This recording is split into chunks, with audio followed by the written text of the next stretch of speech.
kemaslahatan bersama, dan etika politik dilanggar.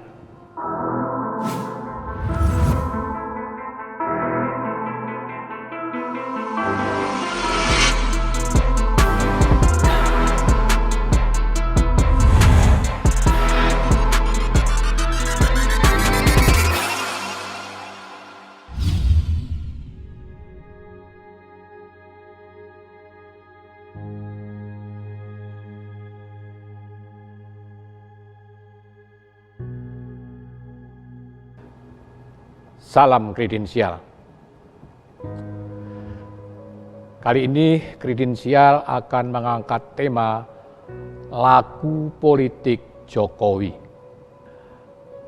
Ada yang bertanya, mengapa orang sering mengatakan bahwa politik itu kotor, busuk?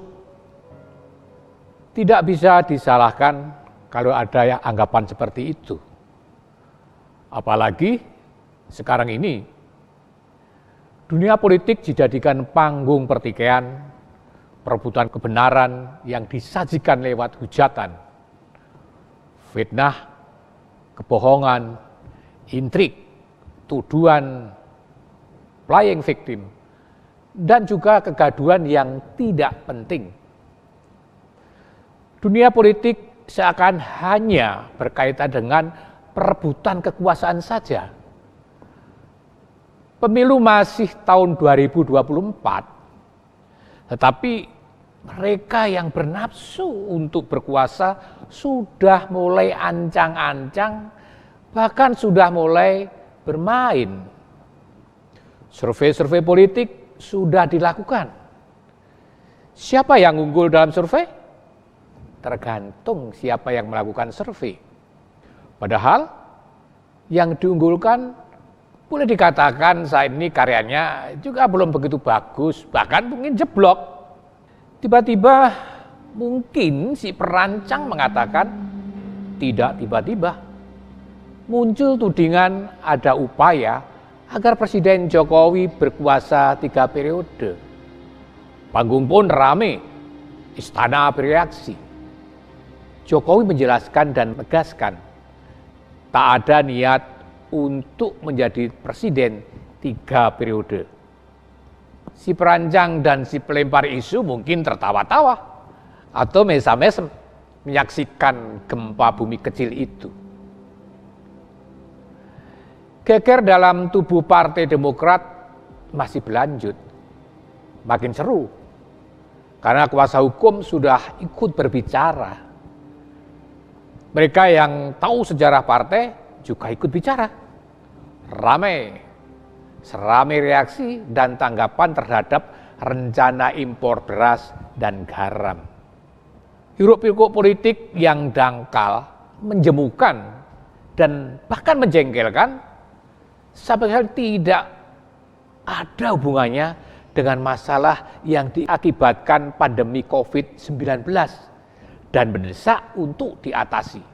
Misalnya, soal pengangguran, hilangnya kesempatan kerja, meningkatkan angka kemiskinan, juga soal vaksin yang masih digoreng-goreng, serta antusias warga masyarakat yang ingin divaksin begitu besar, tapi belum mendapatkan kesempatan.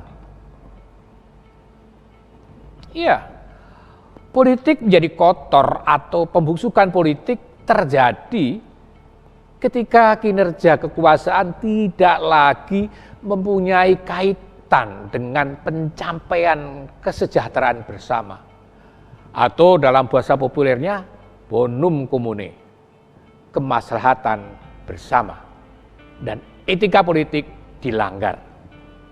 Ya, ketika itulah kehendak umum, yakni kemauan dan keinginan yang menjadi harapan bersama, meminjam istilah yang dikemukakan oleh Rousseau, digantikan kehendak diri, kehendak pribadi, kehendak kelompok, kehendak partai, dan juga kehendak golongan. Maka yang terjadi adalah politik menjadi hutan rimba. Dalam hutan rimba itu Siapa yang kuat, dialah yang akan menang.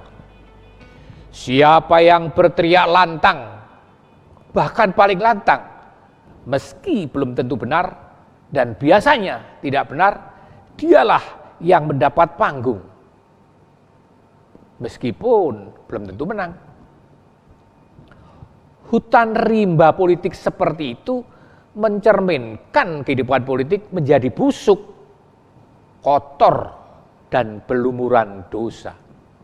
Padahal sejatinya politik sama dengan bidang lain dalam kehidupan manusia, yakni berkaitan erat, bahkan sangat erat dengan moralitas, impian, harapan, dan ketakutan manusia. Bahkan politik juga menyangkut cara hidup manusia. Itu kata Rekavan Ir Narasimha. Bila politik tidak lagi dilihat sebagai perangkat pelayanan, maka kekuasaan hanya akan bermuara pada opresi, marginalisasi, dan kehancuran. Kalau politik hanya menyangkut cara hidup manusia, berarti juga menyangkut hubungan antar manusia. Maka benar yang dikatakan oleh Pak Jokowi, mengutip ajaran Sunan Kudus, yakni lamun siro sekti ojo mateni. Meskipun kamu sakti, jangan suka menjatuhkan orang lain, jangan menyiksa orang lain, jangan membuat orang lain sengsara, menindas. Yang kedua, lamun siro banter ojo ndisii. Meskipun kamu cepat, jangan suka mendahului. Semua ada prosesnya, semua ada aturannya. Jangan suka, dalam istilah orang Jawa, gege mongso. Dan yang ketiga, lamun siro pinter ojo minteri. Meskipun kamu pintar, jangan sok guruin orang lain, merasa dirinya paling benar. Namun dalam prakteknya tidaklah seperti itu. Orang malah cenderung karena merasa sakti, selalu mencari cara menjatuhkan orang lain, mencari cara membuat orang lain sengsara, mencari cara membuat orang lain tidak berdaya.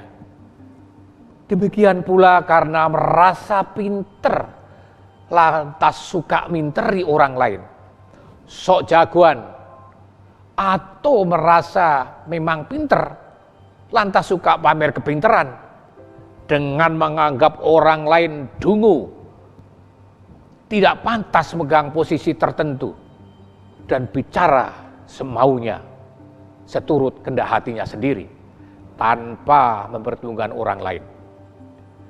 Maka wajarlah kalau ada yang mengatakan bahwa politik itu kotor, bahwa politik itu busuk. Tidak salah pula kalau saat pemilu atau pilkada muncul kampanye, jangan pilih politisi busuk. Padahal politik dalam arti kodrati adalah demi kehidupan dan penghidupan bersama yang sejahtera, yang bermoral, seperti nasihat Sunan Kudus. Salam kredensial, tetap kredensial. Terima kasih.